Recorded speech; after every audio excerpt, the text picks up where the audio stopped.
Alors j'accueille maintenant Geoffrey Lebris. Merci beaucoup Geoffrey. Comme je vous l'ai dit tout à l'heure, et non, vous l'avez dit, on a dit qu'on parlait de communication interne, mais aussi bâtiment. Alors c'est vrai qu'on fait un peu le grand écart entre le chocolat. Alors, je dois vous dire quelque chose, ici ça sent le chocolat, c'est terrible. Donc depuis tout à l'heure je lutte, donc merci Stéphane, c'est épouvantable, enfin c'est juste formidable. Donc on va passer du chocolat au bâtiment. Donc Geoffrey, toi tu es responsable de Nestorimo au sein du groupe Trecobat, et donc tu vas nous parler de Nestor. Est-ce que tu peux nous expliquer d'abord ce qu'est Nestor et nous raconter l'origine de ce projet? Oui, absolument. Alors bonjour à tous. Nestor en fait est né des ateliers qui ont été effectués par le groupe Trecobat en 2016 pour écrire le parcours client de la construction d'une maison individuelle. C'est-à-dire qu'on a réuni 250 collaborateurs du groupe et on les a fait travailler par groupe de travail sur quelles étaient les étapes clés par lesquelles chaque client passait à partir du premier rendez-vous jusqu'à la livraison de la maison et même ce qui se passe après, l'entretien puis la revente. J'imagine que c'était un parcours assez complexe Un et long. parcours complexe et long, exactement, et c'est le retour aussi que faisaient les clients, puisque construire une maison, c'est pas simple, parce que c'est un parcours qui est long, avec de plus en plus d'administratifs, compte tenu des contraintes réglementaires qu'on a et qui émergent encore aujourd'hui. Et du coup, on s'est dit, comment le digital peut, à la fois, on avait deux objectifs: aider nos clients à améliorer ce parcours et le vivre de façon beaucoup plus sereine.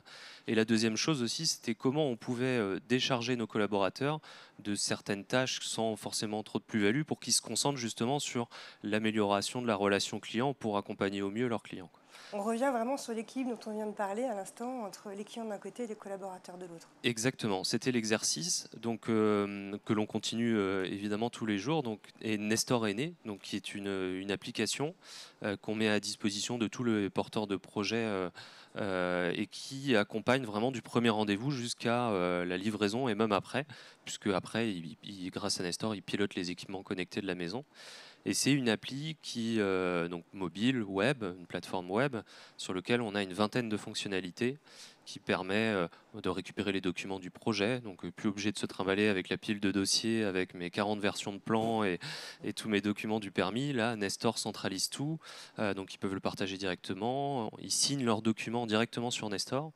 Donc ça, un exemple, mais qui permet justement d'améliorer à la fois côté client et interne, c'est que les plans d'exécution, donc c'est la dernière version de plan avant qu'on démarre le chantier, c'est 15 pages, format A3, économie de papier, donc il faut l'envoyer par courrier, il faut le récupérer signé, il faut scanner tout dans le système d'information. Bref, c'est 15 jours de boulot, entre le temps de relancer, etc. Depuis qu'on l'a digitalisé, on récupère les documents sous 48 heures. Et plus personne n'est obligé de scanner. Donc c'était ça aussi l'idée de Nestor, c'est vraiment d'apporter à la fois une réponse au client pour qu'il puisse de chez lui pouvoir accéder à toutes les informations et en interne diminuer les interventions sans plus-value. D'accord, donc ça c'est l'origine du projet. Tu nous parles beaucoup de digital pour l'instant, donc tu m'as dit aussi quand on s'est vu pour préparer que le Covid, alors ça a été dramatique pour beaucoup de gens, mais finalement pour vous c'est devenu une opportunité. Et c'est là que tu vas peut-être nous expliquer ce lien vraiment justement entre digital et physique. Absolument. En fait, lorsque le premier confinement est arrivé, donc comme tout le monde, on a dû fermer nos agences, donc plus possibilité d'accueillir du public. Et en fait, on a un point clé dans la construction d'une maison, c'est la réunion technique. Donc c'est la dernière réunion avant le démarrage du chantier, sur lequel on va se mettre d'accord sur les dernières modifications. Et surtout, c'est un moment où les clients vont venir faire leur choix, ce qu'on appelle leur choix, la réunion de choix, où ils vont venir choisir le revêtement de sol qu'ils vont mettre dans la salle de bain, quelle robinetterie ils ont besoin, choisir la porte, etc. Et ça, On est loin du chocolat, mais on c'est est des très choix loin très du importants. chocolat, mais c'est des choix quand même assez structurants Très parce que important. derrière nous, on passe les commandes, etc. Et puis on planifie le chantier. Sauf que, étant donné qu'on ne pouvait plus les recevoir, il a fallu qu'on trouve une solution, puisque malgré tout, il fallait que nos chantiers avancent, malgré ce confinement. Et donc, on a commencé à tester, on a pris les produits en photo, on les a envoyés par mail aux clients avec les différentes déclinaisons. Et puis, on a essayé de voir un petit peu comment ça prenait. Et au final, les gens se sont positionnés assez naturellement, ont choisi assez naturellement les produits de cette manière. Donc, on s'est dit qu'il serait peut-être temps d'aller un peu plus loin. Et ça veut dire qu'il n'y avait plus besoin de physique alors? Alors, l'exercice étant de venir préparer sa réunion pour être beaucoup plus efficient le jour du rendez-vous. Concrètement, ce qu'on a fait, c'est que Auparavant, donc, ils venaient comment dire, dans nos salles de choix, sauf que on fait des enquêtes de satisfaction à la fin du chantier et on voyait émerger post-Covid des remarques sur le fait que ils ne pouvaient pas aller visualiser avant ce rendez-vous les produits sans avoir d'idée de prix. Et surtout que la réunion dure 2 heures et il faut choisir en 2 heures tous les produits de la maison dans laquelle je vais vivre pendant 20 ans. Donc c'était un moment un peu anxieux et du coup ce qu'on a fait c'est que on a créé un showroom virtuel sur l'application Nestor sur lequel en fait ils vont avoir accès dès le premier rendez-vous. Comme ça leur permet déjà de consulter l'ensemble des produits qui sont référencés pour leur projet de construction. Et dès lors que le contrat est signé, en fait, nos équipes viennent configurer le compte Nestor showroom du client pour que ça colle à leur logement. C'est-à-dire qu'on ne voulait pas non plus faire un site e-commerce où j'ai accès à tous les produits, etc. On voulait aller jusqu'à la personnalisation du logement. Et donc, si, Nathalie, tu as une maison avec 2 salles de bain, Nestor te montrera 2 salles de bain. Si tu as qu'une salle de bain, il te montrera qu'une salle de bain. Et il me fera choisir la bonne taille de carrelage, tu sais, parce que j'ai des découpes, je suis un peu pénible, Ouais, elle est un peu donc je veux faire biscornue une ta bouche maison. un peu machin, Oui, gna gna. c'est ça. Donc est-ce que là aussi tu m'aides à... Parce que tout à l'heure on a dit qu'il ne fallait pas créer de frustration, ça, Maxence, c'était très clair, donc est-ce que vous aidez aussi justement dans ce choix-là, jusque-là? Oui, absolument. En fait, on va, si ta salle de bain possède pas de baignoire, on t'affichera pas de baignoire. Et effectivement, si ton receveur, donc ton bac à douche, il peut pas dépasser les 1,20 m, l'option d'1,40 m et au-delà ne te sera pas proposée pour justement éviter ces problèmes techniques et de frustration, quoi. Et l'idée dans le parcours, c'est qu'il profite. On a trouvé que l'instruction du permis de construire, qui est une période où il ne se passe pas grand-chose pour le client, était la meilleure période pour qu'il puisse préparer ses choix à distance, chez lui, tranquillement, consulter les produits, les prix, faire son petit panier, de manière à ce que lorsqu'il se déplace chez nous pour la réunion technique, on valide ensemble tous les points et le client, il est serein, il sait vers quoi aller. Donc ça, c'est la première étape, mais on va dire sanitaire. Et il y a une deuxième partie qui est la partie revêtement de sol, parce que on se voyait pas demander au client de choisir un carrelage sur un téléphone. Ça nous paraissait trop compliqué. Par contre, ce qu'on voulait, c'était apporter que Nestor accompagne dans la préparation. Donc en fait, une fois que la réunion technique est passée, le client va être convié chez nos partenaires fournisseurs en rendez-vous pour aller choisir son carrelage, sa faïence, son parquet.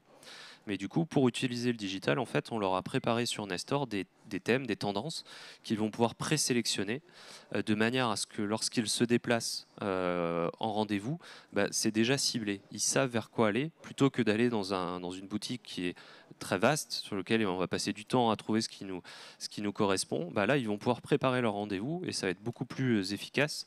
Et ils vont pouvoir être guidés. Ils vont déjà savoir en allant au magasin combien ça coûte, qu'est-ce que je peux choisir et pour mon logement, quoi. Donc vous avez vraiment décalé en fait cette notion de temps, oui, en transférant complètement en fait d'un canal à l'autre entre le physique et le digital par rapport au retour client que vous aviez eu, et vous avez complètement inversé les choses finalement. Réduire le temps en magasin, mais en faire un temps efficace, et offrir du temps, parce qu'on dit souvent que le digital c'est plutôt le temps de l'efficacité, et finalement là vous avez fait l'inverse, et je trouve ça très intéressant. Tu as ouvert le temps, en fait, un temps plus long sur le digital. Oui, parce que effectivement on passe d'un choix qui devait se faire en 2 heures à 3 mois. Et c'était important parce que on sait que comment dire, quand on achète une maison, on a envie que 2 jours après elle soit construite. Et on peut pas faire, ça marche pas. Et donc forcément, les gens sont toujours un peu impatients, excités. Et du coup, l'idée, c'était de leur apporter aussi ce moment sur lequel il se passe pas grand-chose parce qu'on est en cours d'instruction, c'est de l'administratif, c'est pas très sympa, c'est pas très marrant. Donc on s'est dit que cette fonctionnalité de pouvoir se poser tranquillement et de venir consulter tous les produits, les choisir au fur et à mesure, ça permettait d'animer cette partie un peu plate. Donc vous êtes venu combler les trous et à l'inverse d'apporter de l'efficacité au moment qui était un peu stressant pour vos clients. Voilà, combler les trous et qualifier et optimiser les rendez-vous qui ont lieu en physique. Et puis après, quand on en a parlé, ce que je trouve très intéressant, c'est que ce que tu as expliqué, c'est qu'une baignoire, on peut la choisir en ligne, mais par contre, il y a un côté tactile où on revient sur le côté sensoriel, d'impression, de même, tu m'as expliqué, la manière dont on marche sur un parquet n'est pas forcément la même, et donc c'est tout ça aussi qui nécessite par contre du physique, là, vraiment. Tout à fait, on ne peut pas tout digitaliser, et ce n'est pas du tout notre objectif, au même titre que Nestor aujourd'hui, il est là en complément de ce qui est fait physiquement. C'est-à-dire qu'il y a toujours des rendez-vous physiques sur le chantier, etc. C'est juste que la vocation, c'est de venir, pendant ces moments creux, venir apporter du contenu, de l'information pour les accompagner, les rassurer et profiter de ces moments pour faire des choix, par exemple. Et puis aussi préparer les rendez-vous à l'extérieur, comme effectivement pour la partie revêtement de sol. Alors Jean-Baptiste nous disait qu'il avait un peu tâtonné avant de trouver son modèle. Quand on s'est vu, tu m'as aussi beaucoup parlé de tests. Et je trouve que c'est très intéressant que tu partages la manière dont justement vous avez testé Nestor avant de lancer, si tu veux bien partager, ce qui est partageable, hein, bien sûr. Oui, tout à fait. Et effectivement, les tests sont souvent longs dans le milieu du bâtiment parce qu'on ne construit pas une maison en 2 jours, comme on l'a dit tout à l'heure. Donc forcément, ça prend du temps. Là, on est en train de finir le déploiement de ce module showroom sur un certain nombre de nos agences. Là, il en reste 3 à déployer. Et on a commencé il y a 1 an. Et il faut du temps. Mais comment on fait? C'est souvent, quand on sort une fonctionnalité chez Nestor, c'est toujours suivant le même schéma. Donc on a nos tests de notre équipe interne. On a un pôle de testeurs qui sont des salariés de Tricobat qui sont en train de construire une maison, donc qui nous servent de bêta-testeurs, qui nous font nos petits allers-retours. Et après, on a un test un peu plus ouvert où on a en fait des clients qui naturellement s'inscrivent à nos versions bêta et ils se manifestent en disant on veut tester vos futures nouveautés. Donc on a ce pool de testeurs. Et puis à côté de ça, on en désigne d'office parce que on a besoin aussi d'avoir un panel assez large. Donc on prend de tout âge, tout type de maison, tout type de destination de maison, est-ce que c'est une résidence principale ou un investissement locatif, et ça nous fait un panel d'une 50aine, 60aine de testeurs qui vont nous accompagner pendant 3-4 mois, le temps qu'on teste tout ça. Et effectivement, on s'est aperçu pendant ce test, déjà ça nous a conforté dans le schéma vers lequel on allait, et puis en fait on s'est rendu compte que c'était vraiment attendu parce que déjà on a des clients à distance, qui construisent à Brest, mais ils n'habitent pas forcément à Brest, donc ils ne peuvent pas se déplacer pour aller voir des produits, ça c'était le premier point.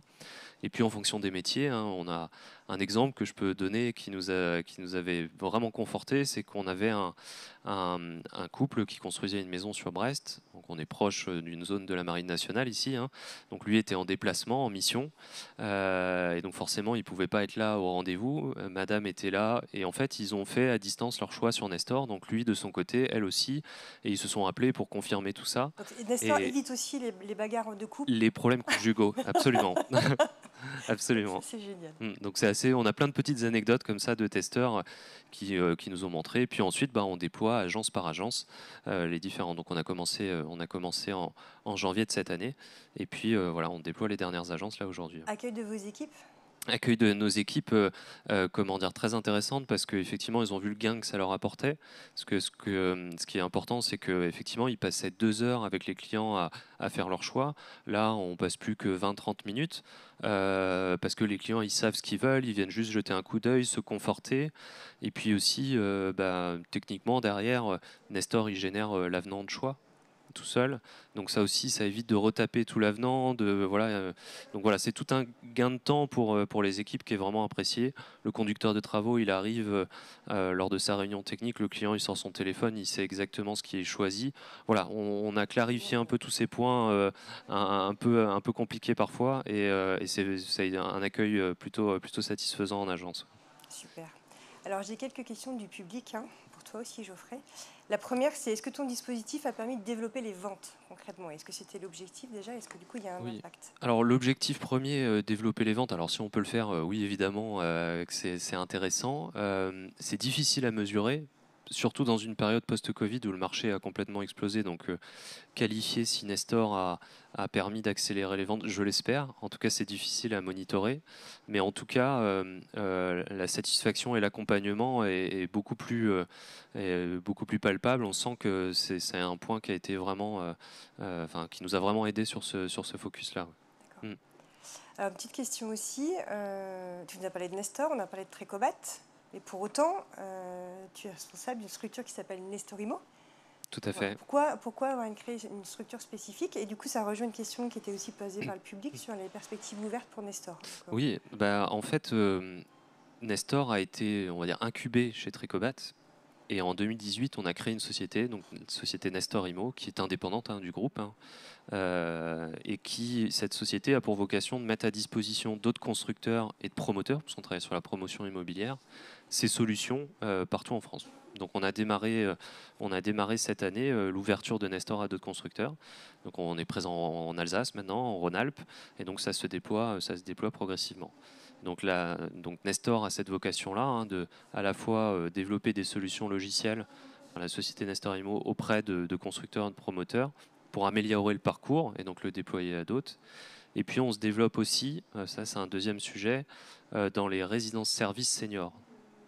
Parce qu'on veut aussi, voilà, une petite touche de Figital aussi, mais on est en train de créer, donc c'est un concept qui s'appelle Ticocon, qui sont des maisons construites par le groupe Trecobat, sur lequel Nestor est complètement embarqué, avec une centrale tactile, avec des gros boutons, parce qu'on s'adresse à un public senior, mais c'est scénarisé, on vient apporter du service, la téléconsultation médicale, la visio avec des proches, on fait du lien social sur cette tablette. Voilà, donc ça c'est une phase un peu masquée de Nestor, mais Nestor aussi travaille sur ce volet-là.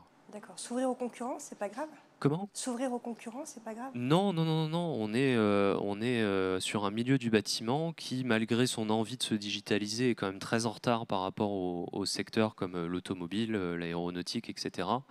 Et forcément, c'est plutôt bien accueilli sur la profession, dans le sens où ça a été épuré par Trecobat, la démarche. Trecobat, c'est 1500 maisons par an, donc Nestor, ça fait 5 ans qu'il tourne chez Trecobat, donc on n'arrive pas avec une solution qui sort du placard, il a été éprouvé, et donc c'est plutôt rassurant pour un constructeur qui veut se lancer dans une démarche de digitalisation de la partie parcours client. Donc non, au contraire, c'est plutôt bien accueilli. Bah, écoute, merci beaucoup Geoffrey pour ce témoignage Avec qui plaisir. montre là aussi cette complémentarité essentielle entre physique et digital. Merci beaucoup. Merci beaucoup.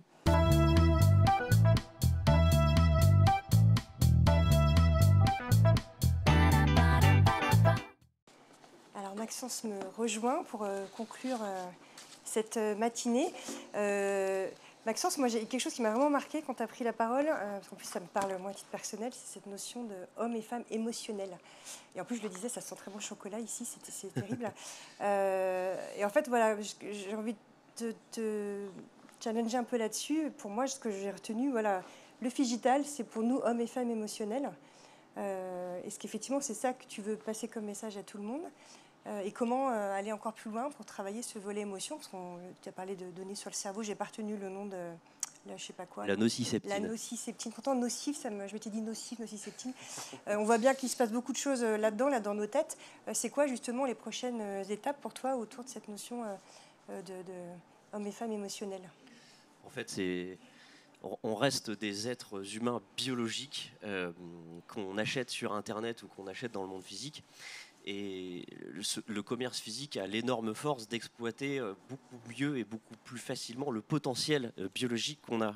Et ce potentiel biologique, c'est bien sûr le cerveau, les émotions, mais c'est aussi notre capacité à se déplacer dans l'espace. En fait, on a été conçus depuis des milliers, voire des millions d'années pour naviguer dans l'espace. Et il se trouve qu'avec nos yeux, en quelques minutes, on est capable de voir des centaines de produits sans faire aucun effort.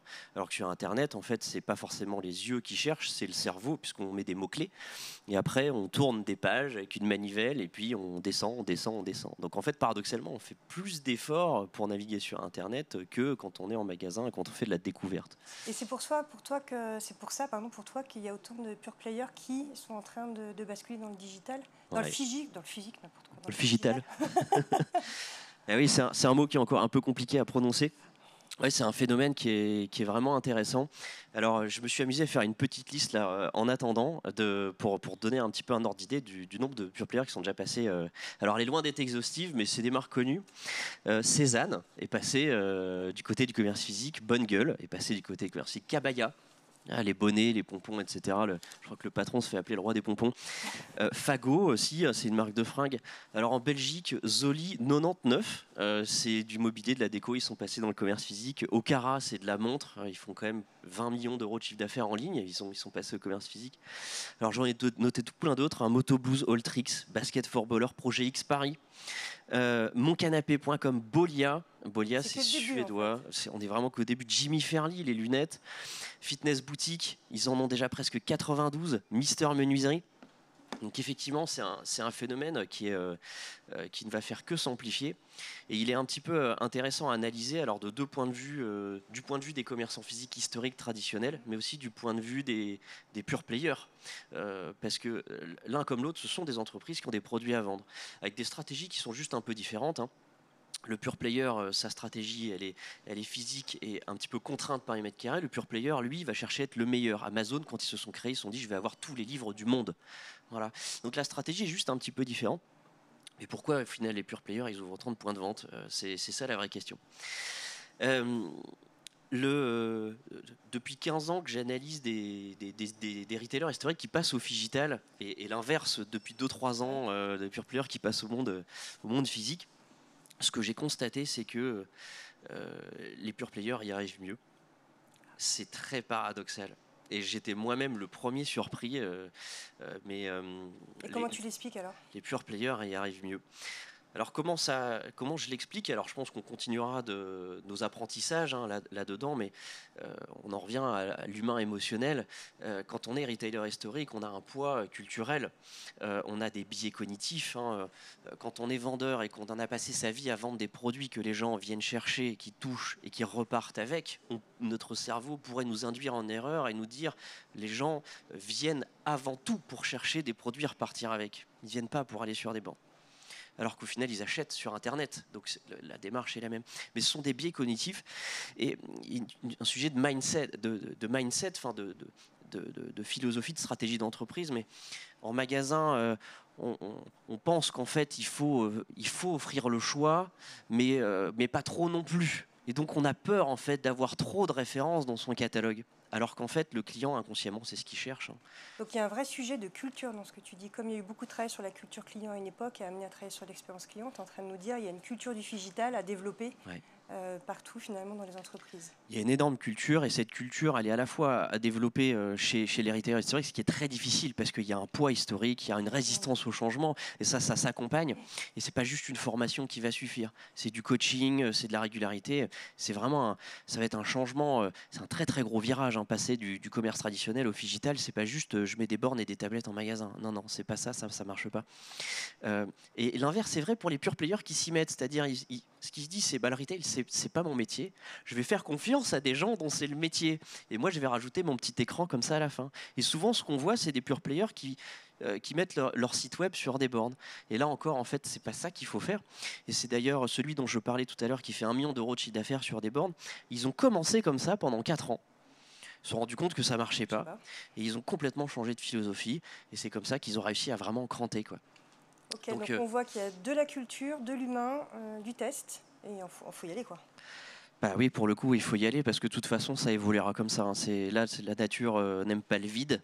Les clients iront mécaniquement, ils vont préférer aller chez des enseignes où ils perdent moins leur temps et où ils maximisent d'une certaine manière leur argent dépensé. C'est ce que dit Olivier Dauvert. Je sais que beaucoup le suivent. C'est un journaliste très spécialisé dans le retail.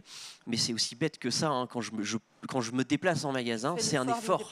C'est un effort qu'on fait. C'est de l'argent qu'on dépense aussi, l'essence, etc. Donc si je perds mon temps, c'est foutu. Donc on ira naturellement beaucoup plus chez un magasin qui a 300 000 refs et qui est spécialisé, plutôt que chez un autre où je ne sais pas trop, on va me proposer. Voilà. Partir frustré, comme tu le disais très bien tout à l'heure. Exactement. Ou alors je sais qu'on va me proposer le truc qui est là parce que je sais que c'est le truc qui les arrange, eux, de me vendre. Voilà. Un grand merci en tout cas pour tous les exemples que tu nous as apportés, cet éclairage vraiment nouveau aujourd'hui. Merci aussi à tous les autres intervenants. Un grand merci au groupe de travail, parce qu'en fait derrière ces réunions BMA, il y a des animateurs qui préparent tout ça. Ça se fait pas comme ça. Donc merci à Amandine Mollet, à Ronan Enaf qui était là et à Michael. Et puis un grand merci à Coralie qui coordonne derrière la BMA, qui n'est pas visible aujourd'hui, mais très très présente derrière tout ça. Un grand merci aussi à Skyline Productions et à Raphaël pour la technique. Et puis un grand merci à Grain de Sale pour l'accueil dans ces locaux et cette magnifique odeur de chocolat qui nous aura poursuivis toute la matinée. Et on vous donne rendez-vous en 2023, parce que comme l'a dit Ronan, c'était la dernière rencontre régionale de BMA pour cette année. Merci à tous pour votre écoute et à très bientôt.